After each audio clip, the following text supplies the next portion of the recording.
Hello, नमस्ते, प्रणाम। मैं अंकित घनघोरिया।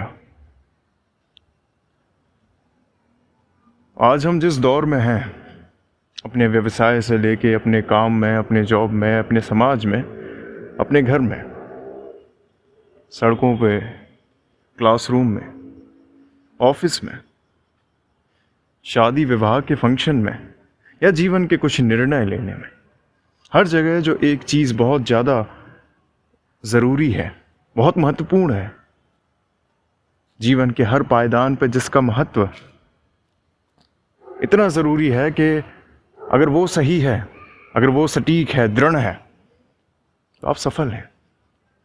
और वो सिर्फ एक चीज़ जो है उसका नाम है विश्वास, कॉन्फिडेंस। और जितना मैं समझा हूँ, जितना मैं समझ सकता हूँ, किसी भी स्कूल में या विश्वविद्यालय में विश्वास, आत्मविश्वास, कॉन्फिडेंस बढ़ाने की ट्रेनिंग नहीं दी जा सकती। ये तो स्वतः ही होता है। ये आपके चरित्र, आपका एक पर्सनैलिटी ट्रेट होता है। इसको डेवलप किया जा सकता है। तो जितना मैं समझा हूं, मैं आपको बताने की कोशिश करता हूं कि कॉन्फिडेंस तभी आएगा जब आपके अंदर डिटर्मिनेशन या क्लैरिटी होगी थॉट्स की। मतलब चीज़ों में जब तक कंफ्यूजन है, चीज़ों में जब तक क्लैरिटी नहीं है, तो कॉन्फिडेंस कभी नहीं आ सकता। वो दिखावटी है।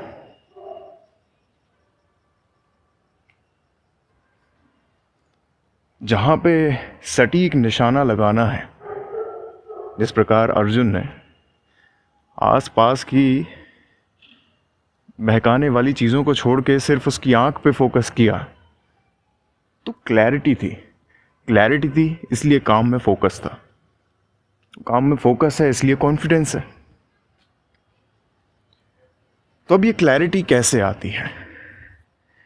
क्लैरिटी, जो कि कॉन्फिडेंस का सबसे बड़ा कारण है, वो सिर्फ और सिर्फ आत्मनिर्भरता से आती है। आत्मनिर्भरता मतलब कि इंडिपेंडेंस बोल सकते हैं, सेल्फ डिपेंडेंस बोल सकते हैं। अब वो कैसे आती है? आज के जीवन में हम बात करें तो आर्थिक तौर पे, शारीरिक तौर पे और मानसिक तौर पे बाकी जो अध्याय हैं जीवन के, सामाजिक हो गए, स्पिरिचुअल हो गए, वो कहीं ना कहीं आपके मन, बुद्धि और आर्थिक तौर पे ही जुड़े हुए हैं। अब जो आर्थिक व्यवस्था है वो कहीं ना कहीं आपके मेजॉरिटी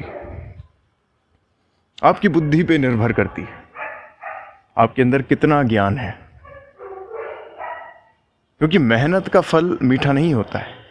अगर मेहनत का फल मीठा हो रहा होता तो आज मजदूर भी बड़ा सुखद जीवन जी रहा होता। ज्ञान का फल मीठा होता है। और ज्ञान कहाँ से आता है, उसका सोर्स कहाँ है? अ डिसिप्लिन्ड माइंड, मतलब कि बुद्धि और एक शरीर, एक well built and well working smooth body. तो हम क्या समझे? कॉन्फिडेंस कहाँ से आया? क्लैरिटी से। क्लैरिटी कहाँ से आई? क्लैरिटी कहाँ से आई? आत्मनिर्भरता से, है ना। हम किसी और पे निर्भर नहीं हैं। और निर्भरता 3 प्रकार की हम मानते हैं: शारीरिक, मानसिक और आर्थिक। अब जो आर्थिक निर्भरता है वो भी आपकी मानसिक बुद्धि पे और शारीरिक बुद्धि पे निर्भर करती है। मतलब कि आपको काम शक्ति पे करना है, पावर पे करना है। किसकी पावर, किसकी शक्ति? इस ह्यूमन बॉडी के अंदर 2 पार्ट्स को डिवाइड कर लें आप, एक पूरा शरीर और एक मन। तो शरीर के लिए तो अपन एक discipline exercises, yoga, proper food ये फॉलो करें, क्योंकि स्वस्थ शरीर जहां पे होगा वहीं पे स्वस्थ दिमाग रह सकता है। हाँ, हो सकता है कि आपका दिमाग तेज हो बट शरीर अच्छा ना हो, फिट ना हो। मैं आपको बॉडी बिल्डर बनने के लिए नहीं बोल रहा हूँ, मैं फिटनेस की बात कर रहा हूँ, स्टेमिना की बात कर रहा हूँ, स्ट्रेंथ की बात कर रहा हूँ, इंड्योरेंस की बात कर रहा हूँ। तो शायद आपकी कैपेसिटी ब्रेन की 100 है, बट अच्छा शरीर ना होने के कारण आप 80 या 70 पे रह जाएंगे। बट हाँ, आपकी ब्रेन कैपेसिटी 100 है और आपका शरीर भी फिट है, तो आप चीज़ों को एक्स्ट्रा ऑर्डिनरी कर पाएंगे, मतलब ऑर्डिनरी से थोड़ा एक्स्ट्रा। तो शक्ति कहाँ से आती है? शक्ति आती है शारीरिक बल और मानसिक बल से। तो शारीरिक बल के लिए डिसिप्लिन ऑफ फूड है, डिसिप्लिन ऑफ एक्सरसाइजेस है, योगा है और सही जीवन शैली है। अब मानसिक बल कहाँ से आता है? मानसिक बल आता है कंट्रोल ऑफ थॉट्स, मेडिटेशन, ध्यान एंड सेल्फ रियलाइजेशन। मतलब ज्ञान को पाना, ज्ञान को एब्जॉर्ब भी करना, डाइजेस्ट भी करना, अपने थॉट्स को डिसिप्लिन रखना। ये बुद्धि, ये अपना ब्रेन कहाँ कहाँ भाग रहा है, चैतन्य कहाँ कहाँ पे जा रहा है, उस पर ध्यान रखना। वहाँ से मन का बल आता है। तो जीवन का जो कॉन्फिडेंस है, मतलब अपने सफलता का जो आधार है, वो आपके मानसिक बल और शारीरिक बल पे निर्भर करता है। और उसी के बाय प्रोडक्ट हैं आपके स्पिरिचुअल, सोशल, इकोनॉमिकल स्टेटस। और उसके बाद आता है आपका क्लैरिटी, क्लैरिटी के बाद कॉन्फिडेंस। और ये चीज़ें कहीं ना कहीं हमारे भगवान अवतरित होके हमको कई बार बता चुके हैं। भगवत गीता में हम पढ़ें, महाभारत में पढ़ें, तो जब पांडवों को कौरवों पे आक्रमण करना था, तो श्री कृष्ण आके खुद कहते हैं कि तुम्हें ज्ञान तो मिल गया है, तुम्हें ज्ञान तो मिल गया है, जीवन का अध्यात्म भी मिल गया है, लेकिन कौरवों से लड़ने के लिए तुम्हें क्या चाहिए? शस्त्र का कलेक्शन कर लो, मतलब अपनी शक्ति बढ़ाओ। उसका कहीं ना कहीं मायने शारीरिक बल से था, अपनी फिजिकल स्ट्रेंथ से भी था।